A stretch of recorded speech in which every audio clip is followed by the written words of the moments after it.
For decades, James Garner was known as one of Hollywood's most charming and easygoing leading men, a gentleman both on and off the screen. But behind the calm smile and smooth charisma, there was a rivalry that burned hotter than anyone ever realized. It involved another Hollywood icon, Steve McQueen. Fans admired them both, but very few knew that Garner once admitted he utterly hated McQueen.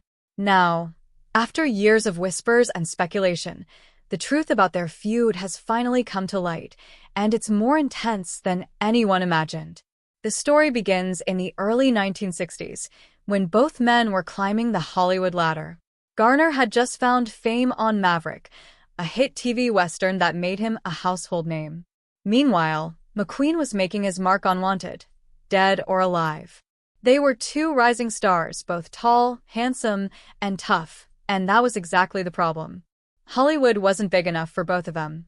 When Steve McQueen was cast in The Great Escape, 1963, a World War II epic filled with an ensemble of stars, Garner joined the project too.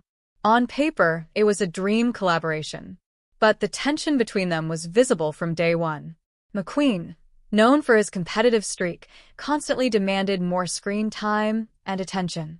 He always wanted to be the hero, Garner later wrote in his memoir. He'd steal scenes, change blocking, and make sure the camera caught him, even when it wasn't his turn. At first, Garner tried to brush it off.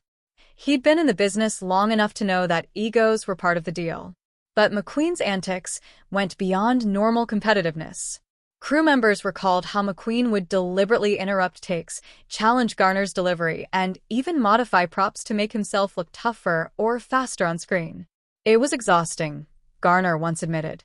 You couldn't trust him. You never knew what trick he'd pull next. What frustrated James Garner even more was how different McQueen was off-camera. While fans adored his cool rebel image, Garner saw a side of him few others did. Insecure, jealous, and calculating. Steve had this need to prove himself all the time, Garner explained. He couldn't stand it if someone else got the spotlight. It was sad, really, because he was so talented.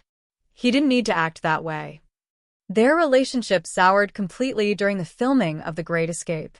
McQueen, already wary of sharing the screen with other strong personalities like Charles Bronson and Richard Attenborough, began avoiding Garner altogether. Rumors spread that McQueen had demanded script changes to make his role more heroic, and Garner was furious. Though he never confronted him directly, the resentment was mutual. From that point on, the two men never worked together again. Years later, when asked about McQueen in interviews, Garner never held back.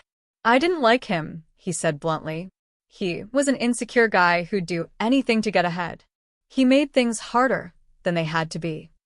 But he also added something that revealed his humanity. "I didn't hate him as a person.